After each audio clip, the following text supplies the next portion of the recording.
방입니다. 공양구 가운데 촛대 혹은 등기구에 대해서 먼저 오늘 살펴보도록 하죠. 그 촛대는 이제 부처님 전에 뭐 등불 공양을 올리는 것이다. 그래서 이제 초를 올리기 위해서 만들어진 것이 촛대다, 이렇게 이제 볼 수 있겠죠. 그래서 뭐 대체적으로 이제 이 촛대는 각 절마다 보면은 불단마다 한 쌍 내지 뭐 많은 데는 몇 쌍까지 놓기도 합니다. 그렇지만은 두 개가 좌우로 한 쌍이 이제 기본을 이루는 그런 모습이 되겠죠. 그렇지만 이 촛대가 모든 불교 국가에 그대로 통용되고 있는 것은 아니라는 것입니다. 인도를 비롯해서 티벳이나 이런 쪽에는 보면은 바로 기름으로 불을 올리는 버터라든지 향유라든지 이런 것을 이용해서 등불을 공양 올리는 모습을 볼 수 있는데, 티벳의 모습을 보시면 이제 저런 것이죠.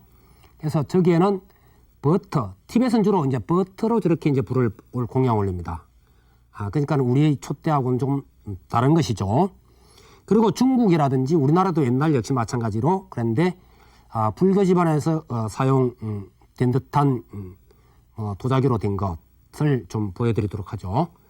저것은 말하자면은 연봉식으로 되어 있는 일종의 그 등기구인데, 역시 저기에도 이제 향유라든지 이런 것을 가지고 올 수 있는 겁니다. 저게 이제 그 왼쪽 오른쪽 것은 보면은 흑유라고 해서 이제 까만 유액이고, 이쪽은 좀 갈색에 가까운, 황색에 가까운 그런 이제 유액을 하고 있습니다만은, 이것 말고도 또 이제 특이한 것들이 들어 있습니다. 지금 이것은 사람의 머리에 이렇게 불을 이고 공양을 올리는 그러한 모습을 지금 보여주고 있는데, 역시 저것도 이제 흑유로 만든 그러한 등잔의 일종으로 보시면 되겠습니다.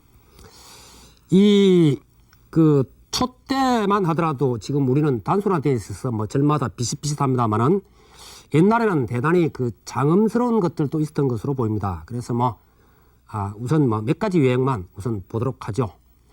첫 번째, 지금 앞에 불단 앞에 지금 소 위의 동자가 촛대를 잡고 이렇게 공양 올리는 형상을 하고 있는 것이 있죠. 저처럼 이제 불단에 저러한 형상으로 촛대를 장엄스레 만들어서 올리는 경우도 있습니다. 그래서 뭐 소가 이제 우리 불교의 어떤 상징적인 것이기 때문에 소를 많이 이용을 하고 있는 것 같고요. 그 다음에 다시 이제 연꽃 조각을 이용한 그러한 촛대 같은 것을 볼 수 있는데, 저것이 이제 청동으로 만든 연꽃 형상을 이렇게 만들어서 하고 있는 것인데, 요즘에도 이제 저런 모양들은 뭐 많이 볼 수 있죠. 저것도 아주 오래된 것은 아닙니다. 그 다음에 이제 좀 운치 있게 한 것, 뭐 거북이 등에 학이 올라 있고 주둥이 위에 촛대가 올라 있는 저러한 어떤 이제 모양 같은 것. 그 외에도 뭐 이제 스님들 방에 옛날 뭐 그 큰 스님들 방에 썼던 것들, 이런 것들은 또 다양하게 뭐 많이 있습니다만은, 그런 것은 다음에 있는 다음에는 이제 보여드리도록 하고요. 그 등공양에 대한 뭐 이 의미는 제가 석등을 할 때 어느 정도 언급을 했고, 나중에 다시 그 교리를 할 때 공양편에서 다시 설명을 드릴 테니까 생략을 하도록 하겠습니다. 그 다음에 이제 공양구 가운데 화병이 있죠. 화병과 이제 꽃공양의 문제인데, 사실 꽃공양은 경전에서 보면 향다음으로 많이 나오는 것이다, 이렇게 볼 수 있습니다. 옛날 연등부처님 전에 꽃공양을 올려서 수기를 받으신 우리 그 서가모니 부처님의 그 얘기라든지 전생담이라든지 뭐 이런 것들이 많죠. 그리고 이제 남방에 지금도 가보면은 이렇게 화만, 꽃다발이라든지 산화의 어떤 의식, 꽃공양을 많이 올립니다. 지금 보시는 것은 아마도 저게 미얀마 쪽 불자들이 꽃공양 올리는 것 같아요. 그래서 제가 갔을 때도 그 사찰마다 탑 앞에마다 전부 다 꽃이 준비되어 있더군요. 물론 그건 이제 우리가 이제 어느 정도 보시금을 내고 이렇게 가져가서 공양을 올립니다만은 꽃이 항상 준비되어 있었던 것을 제가 기억을 합니다. 그래서 꽃 공양을 지금도 대단히 많이 하고 있다 하는 것이고, 근데 우리나라에서는 사실 사시사철 꽃을 볼 수 있었던 건 아니죠. 그래서 아마 조화가 많이 만들어졌던 것 같습니다. 부처님전에 보면은 연꽃 조화라든지 이런 것들이 많이 만들어져 있었죠.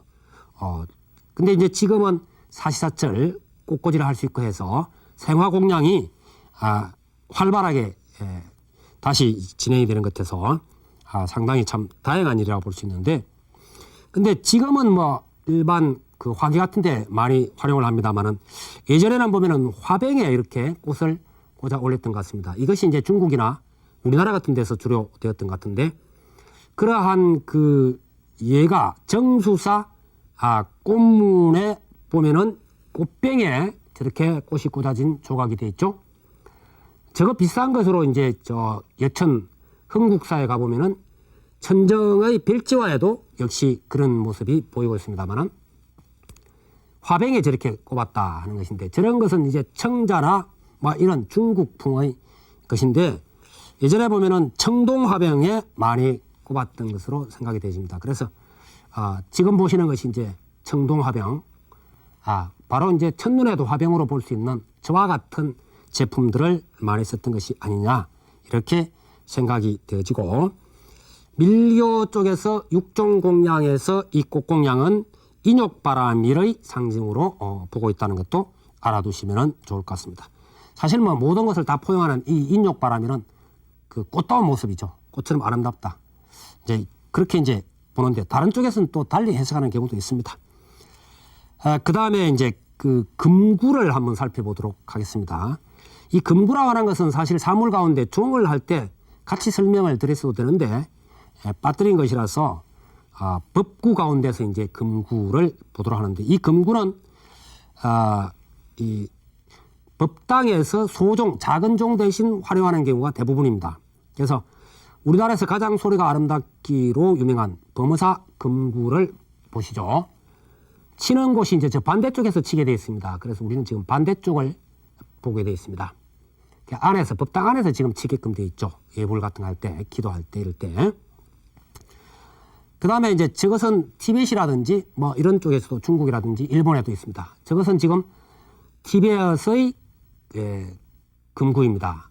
그래서 보면은 연꽃 문양 같기도 하고 또 태양 문양 같기도 하고, 점이 있는 걸로 봐서는 연꽃으로 보는 것이 좋겠죠.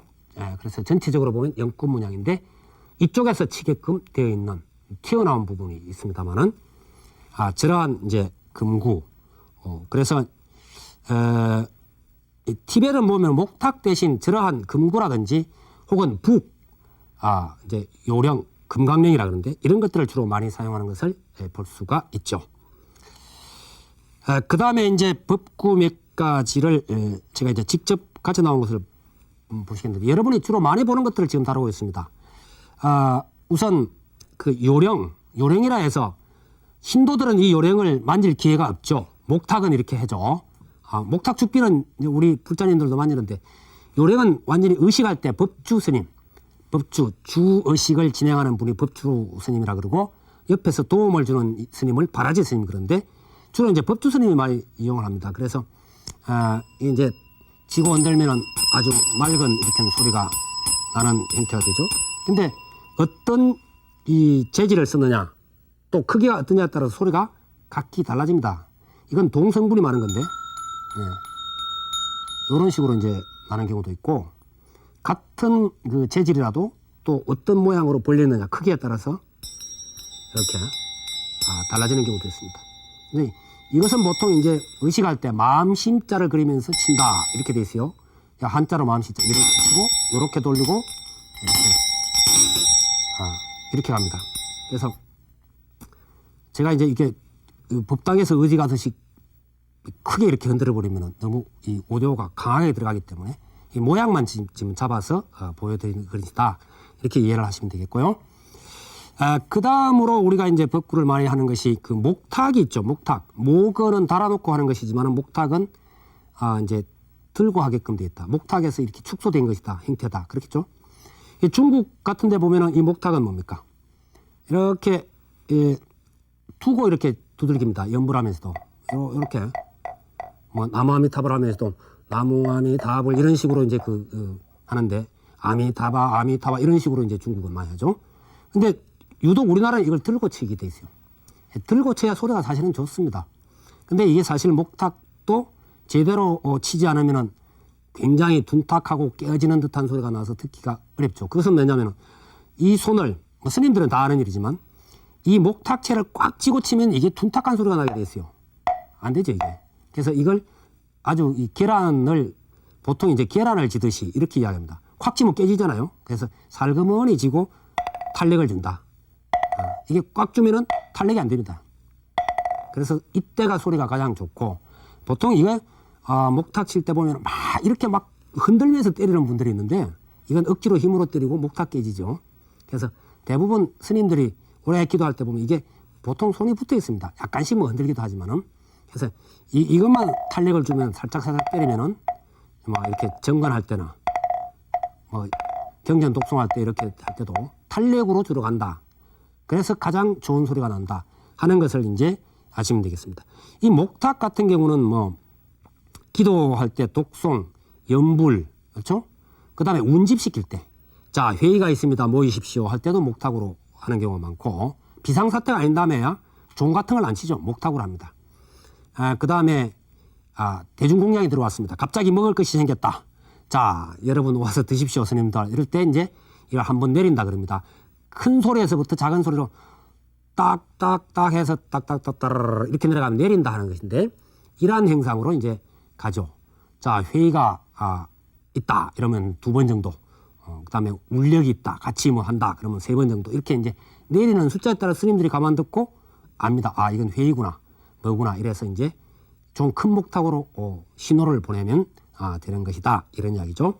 그렇게 해서 이제 이 목탁으로 모든 것을 이끌어가고 그럽니다만은 이제 뭐 목탁의 예법도 제가 여기서 다 보여주기는 좀 무리가 있을 겁니다. 그래서 기본적인 요령은 이렇게 잡고 여기서 마음대로 이렇게 흔들리면서 빠져나가지 않게끔 그래서 이게 있는 거죠.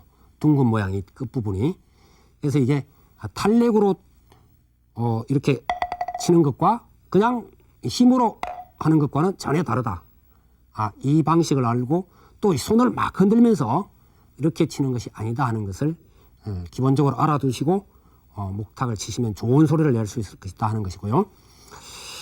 그 다음으로 이제 그 죽비가 있는데 죽비는 주로 선종에서 많이 사실은 썼던 겁니다. 대부분 이제 대를 쪽에서 이렇게 만드는 것인데 이게 지금 장군 죽비인데요. 이제 참선 좌선 시간에 들어갈 때를 그걸 입선 그러고 방선 할 때도 이제 하는데 이걸 보통 한 번 내지 3번 뭐 이런 걸로 신호를 보냈죠. 이것도 역시 마찬가지로.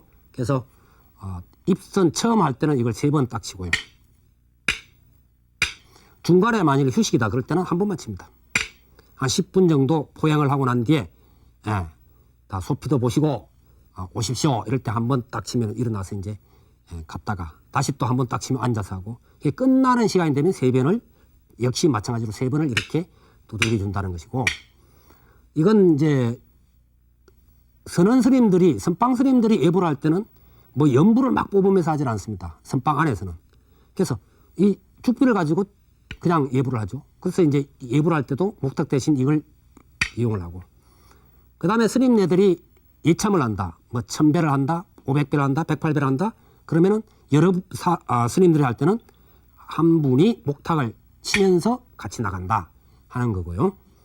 목탁 칠 때 보통 뭐 공양 같은 거 할 때나 이럴 때 참선, 입선, 방선 할 때는 이제 이렇게 치고 합니다만은 같이 예참을 들어갈 때 절을 하면서 할 때는 이렇게 이제 이렇게 잡고 하는 것이 이제 좋습니다.